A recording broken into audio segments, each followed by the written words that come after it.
this journey of life can be eased by your interaction with who you truly are, a flowing, conjoined dance within ourselves. Or we can wage a constant war within, finding ourselves marooned in our own inner, self-made no man's land, periodically facing attacks from either side, the imprisoned and the prisoner, the oppressor and the oppressed, of our own inner conflict.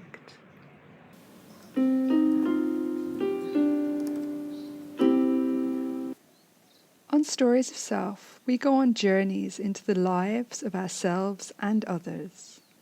We see how stories connect, how they diverge, and how we can create our worlds and solve our problems. This is the real-life remix of storytelling, which is so often stranger than fiction.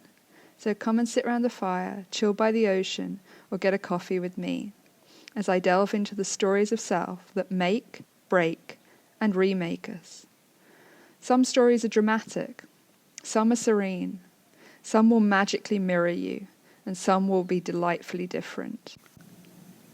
I'm your host, Katie Reeve Arnold, and this is Stories of Self.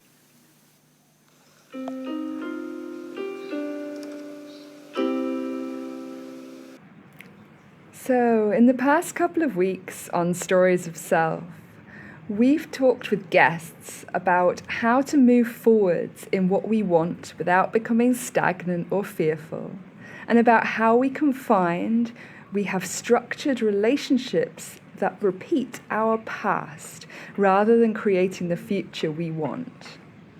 In both cases, it's very clear that our past can have a huge impact on our present, and as a knock-on effect, a huge impact on the future we are creating in each moment. So how do we solve that? How do we time travel back to positively impact our present and future by working through our past? The first thing to notice is that we don't want to get stuck in the past. The past is a place I'm happy to visit, but it's not somewhere to make camp for a while, let alone put down roots and build a house. We can't change the past, true fact. But what we can do is choose how we interact with it, and this changes how we see it and feel it in our present. There are many ways we can interact with past events. We can feel upset by them, we can cling to them, we can long for them, we can push them away, we can feel victimized by them. The list goes on, and it is as personal to us as our life story is. But one thing we can recognize is we are not exactly the same person that we were in the past. We have changed. We change all the time, sometimes in ways we choose or want. Sometimes in ways we wouldn't choose, and sometimes in ways we don't even really notice. One of the ways we can choose to look at the past is that, although no, we can't change it, we can recognize that it changed us. Now, that won't always immediately feel good. But what if we jumped into the chosen change of trusting that life is happening for us, not against us? And in that, we start to notice how we are different because of our pasts with compassion. Just noticing, are we more closed because of it? More open? Do we behave differently because of it? In what way? Do we like the way it has impacted us and continues to, or not? No judgment, just notice, in truth. There's only you and I here, all truth, no lies. We can give that to ourselves. Part of the compassion that we look back with is the recognition that we did everything we did, or still do as echoes of the past in our present, for a reason. So thank that past you. They did the best they could at the time. And reflect, without judgment, on where you'd like to do differently going forward. Maybe you didn't trust anyone because someone lied to you, and at the time you had no way to move away from the person who had lied. And now you still don't trust people because you fear they will lie. But you can recognize that now, if someone turns out not to be worthy of your trust, that you can trust yourself to choose not to have them in your life. Often what has happened, I find, is that we doubt ourselves now because of past restrictions that we had as children or as young adults and no longer have as the full adults we are today. We lost or never developed faith in ourselves to do the right thing for us. This can also relate to masking, which we also touched upon before. We develop masks and choose which parts of ourselves to allow to lead in our lives based upon the past. But holding parts of ourselves back and living only as a restricted version of ourselves uses a lot of energy. It was deemed necessary by us at one time to be safe, but it isn't needed anymore, and it is a huge energy drain. Do you ever feel wiped out energetically for no apparent reason? I'm not talking about normal tiredness after a run or a hike. I'm talking about a family gathering where you had to be on your best behaviour for a few hours, or a few meetings online in a job that you are no longer sure suits you, and you feel exhausted afterwards. This is because holding up a version of you that isn't the full you, but is rather what you once deemed presentable and learned to stick with, is really tiring. Imagine what you could do with all that extra energy if you just allowed yourself to be fully you. Now, you might think it's not as easy as that, and I've heard that many, many times on my journey. But why? Why can't it just be as easy as deciding one day to be yourself? We think it is difficult because we have learned it can't be easy or quick. But that is a learned, shared myth. Yes, there might be layers, and yes, living is a lifelong journey. But we can jump into who we are today, right now. In fact, we can actually change all the time. We do change all the time. So we really need to jump into who we are each and every day. You choose. Are you choosing for it to be difficult? If you are you enjoying that, or are you suffering it? And what exactly is stopping you from choosing for it to be easy? Which would you rather choose? One of the things that can happen to us when we are not being fully ourselves, and so our energy is being drained by constant masking, is that we can feel frustrated and find ourselves lashing out at others. This can happen as we try to stick to the plan in our heads which is deemed safe and desirable, rejecting anything else in our pleasure-seeking, pain-avoiding fixed response. We are living in an echo of the past, directed by it, puppeted by it. And in this way, we try to disperse our dense, bad energy created by our frustration within and our fear, but actually we can only amplify it. We give it out to others for momentary relief, but very quickly it rebuilds in us because we have changed nothing and we feel just as bad or worse than when we started, and now we've passed it on to other people as well. This week I travelled to Singapore, just a flying visit, but while I was there, I was reminded of the last time I had been there. The airport was the same, so much was the same. But it was very, very, very different in me. I was very, very, very different. The last time I had been there, I had been directed by the echoes of my past. Diligently, I expended most of my energy each day trying to make myself fit an image I was cultivating and trying to mold my experiences into the ones I had envisaged in my mind. I was a slave to the expected. And in that, I was losing the unique fruits of the spontaneous, the unexpected. Because when they came up, instead of welcoming them as equals, I saw them as less. Any change I saw as failure. Any deviation was a loss to me. It sounds so silly, and it's so far from the person I am now, but that was me.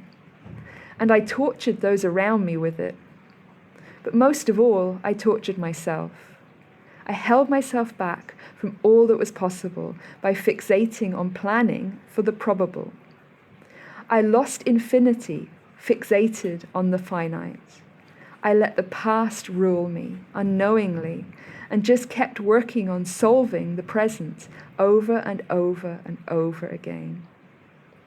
But it is a fool's errand in a way, because unbeknownst to me, the past was creating my issues within and in the present. This is why I do advocate for making some time to look back into the past to see if a residue from it is clinging to your presence, holding you.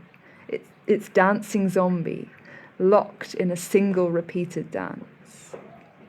Don't set up camp in the past, but do go back and reconnect with who you were with compassion.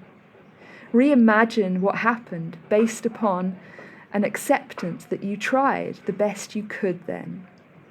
And if you feel you could do better now, well, don't judge the past you. Just be thankful that present you has grown and lead that yourself out of where you are trapped to reintegrate that change and growth from the past. And in that, you can repair your relationship with yourself so you can welcome all of you into today and into each day going forwards, reconnecting all that you are, liberating all you can be.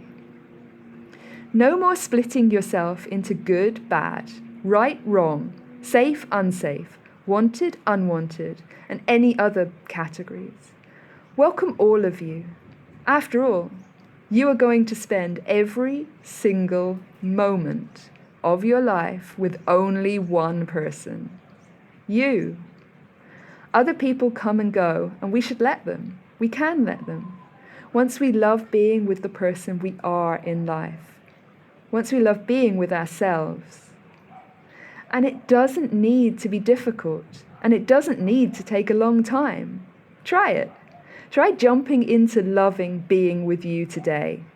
Be kind to yourself. Take yourself to do something you'd like to do. Listen to yourself. Hold your own hand. Get curious and excited to explore the ever-changing, swirling depths of who you are and who you can be. Let go of the sight of the shore and sail off in the direction you want to go in, trusting that where you end up, you will be there with you. Make friends with yourself. Hell, fall in love with yourself. Because this journey of life can be eased by your interaction with who you truly are, a flowing, conjoined dance within ourselves. Or we can wage a constant war within, finding ourselves marooned in our own inner, self-made no man's land, periodically facing attacks from either side, the imprisoned and the prisoner, the oppressor and the oppressed, of our own inner conflict. How do you want to live? You choose. Choose you. As I stood in Singapore this week, my life poorer in many ways from the last time I was there, what I noticed most of all was the way in which my life was richer. I am comfortable with myself, my past, my life now, in a way I have never been before. I no longer run away from it, and it no longer controls me, because I notice it when it comes up. I have compassion for it, and I recognize it as the past echo it is, and I choose who I am, welcoming all of me into today in a way that brings the best of me to life. I'd like to finish today with a technique that helped me reach this point and that I continue to use. In fact, it has pretty much become automatic at this stage for me because I have chosen to jump into using it so many times. The technique is from dialectical behavioral therapy, and it is called STOP. In the STOP technique, we use the word stop to stop ourselves. Convenient, hey? Each of the letters have a meaning to remember when we feel we are being swept away and want to come back to the true, whole, and aligned choice. S stands for stop, reminding you to stop. T stands for take a breath. This creates the space you need and calms your nervous system. O stands for observe.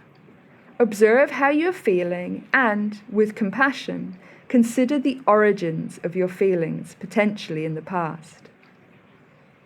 P stands for proceed in a chosen way. Once you have stopped and created space and considered with compassion the origins of your emotions or actions, then you are able to note whether you feel you are choosing in alignment with the wholeness of who you are and what you want, or were you reacting based upon old patterns that you can feel compassion for the origins of, while recognizing they no longer serve you, or feel deeply true or connected with the wholeness of who you are and who you want to be. In this way, we can come to a chosen response, rather than reacting like puppets of our past. This is the form of control that we actually seek. Not the control of others or the control of the world, but the control of how we respond so that we can be in alignment, so that we can be true to who we truly are. Try the stop technique this week. Try it in small situations too. Use it over and over.